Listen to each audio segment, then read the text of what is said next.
yung titulo. Kalokohan mo, nakakasama po ng loob talaga ginawa niya. Ano yung sinasabing mo, lukarit? Sa bawat alitan, may gustong hatiin. Lupa, responsibilidad at minsan damdamin.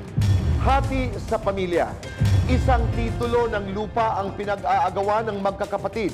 Ang isa, ikinulateral ang titulo sa ospital. Ang iba, gustong tubusin para pagpartehan na ang ari-arian.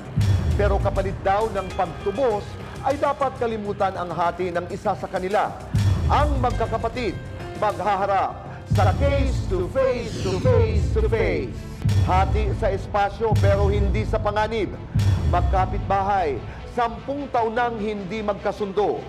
Posteng may delikadong kuryente, posong sagabal at daanang inaangkin. Lahat pinag-aawayan. Sa isyu ng poste, sino ang dapat managot sa delikadong kawad? Ang usapin ng hatian ng espasyo, serbisyo at responsibilidad. Wawakasan at aaksyonan sa Cayetano Aksyon Agad. Hati sa buhay at pag-awit. Isang multi-talented concert artist ang ating makakausap. Paano niya hinahati ang oras, damdamin at dedikasyon sa dami ng papel na ginagampanan on and off the stage. Alamin, sa Aba, Ask Boy Abunda. At hati sa swerte at saya. Sino ang makakahati ng saya at papremyo ngayong gabi? Subukan ang galing at swerte sa Alan Via Pick. Lahat ng yan ngayong gabi sa Cayetano in Action with Boy Abunda. Aksyon noon ni kumpanyero, itutuloy natin ngayon. Payong kapatid, ang aming hatid, ibahagi ang biyaya at saya. Cayetano in Action with Boy Abunda. CIA with the A, CIA with the A, CIA with the A.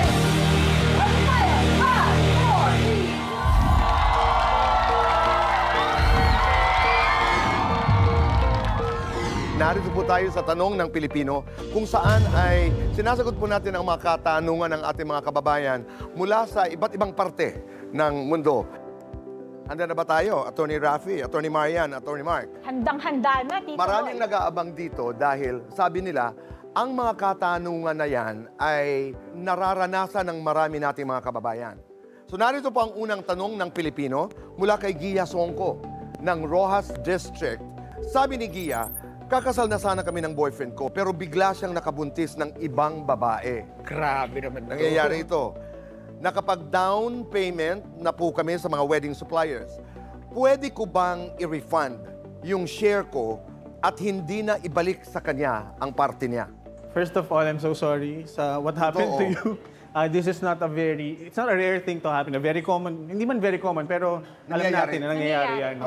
So, sa tanong na kung pwede bang ma-refund yung nabayad na nila sa mga suppliers, syempre titingnan natin yung kontrata nila, no? Kung may cancellation, may non-refundable provisions ba yung kontrata nila sa mga suppliers. Halimbawa, walang naka-specify sa kontrata. So kung wala, syempre wala na tayong magagawa, no? You can't refund it anymore. Pero may recourse ka.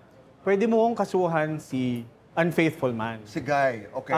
Kasi sa batas natin, no, hindi kinikilala ng batas natin yung breach of promise to marry. So, nangako ka, pakasalan kita, hindi natuloy, for whatever reason.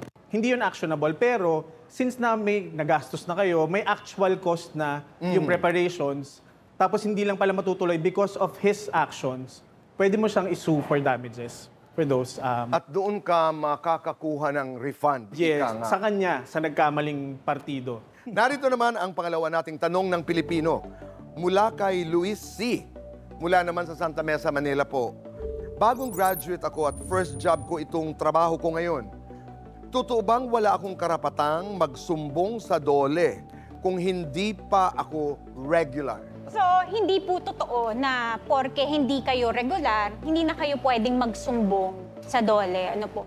Kasi para mas malinaw lang po, Tito Boy, lahat ng manggagawa, whether regular or hindi regular, may mga karapatang protektado po ng ating batas, no? isa sa mga karapatan na to, of course, yung tamang pagpapasweldo, karapatan yon. Or dapat po nababayaran sila ng OT. Or hindi po sila pwedeng ma-discrimina or mahara sa kanila pong trabaho. Or pwede rin pong pumasok na dapat safe and healthy yung working environment nila, no? So pag ganun po, hindi po ibig sabihin na bagong graduate, hindi pa regular, hindi na sila protektado ng batas at wala silang magagawa. So pwedeng magsumbong sa DOLE. Maraming salamat, Atty. Marian. So klaro po ang sinasabi natin dito. Ngayon ko lang naiintindihan ito ng malinaw na hindi ka kinakailangan regular para ikay magsumbong kung ikay hindi tinatrato ng maayos kung saan ka man nagtatrabaho. Ang ating pangatlong katanungan po, mula naman kay Jayco Katipon, Fairview ng Quezon City, na sobra po ng 0 ang bayad ko sa tubig namin kasi nag-online payment po ako. Yung 540, naku, nangyayari ho ito, naging 5,400. So, 540, nadagdagan ng isang 0.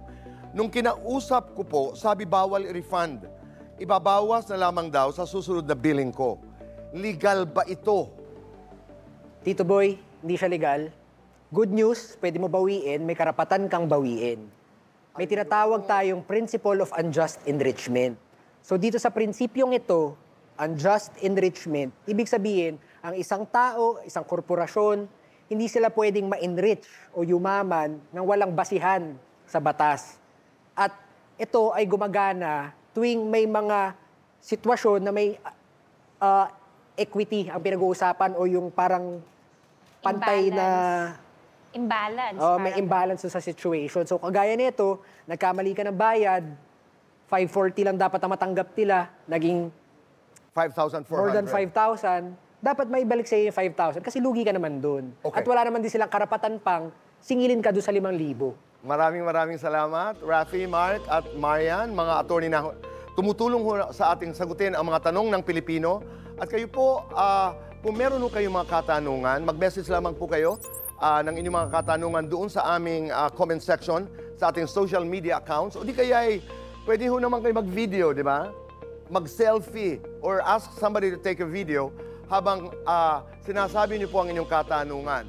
Dahil ang tanong ng Pilipino, sagot ng Cayetano in Action with Boy Abunda.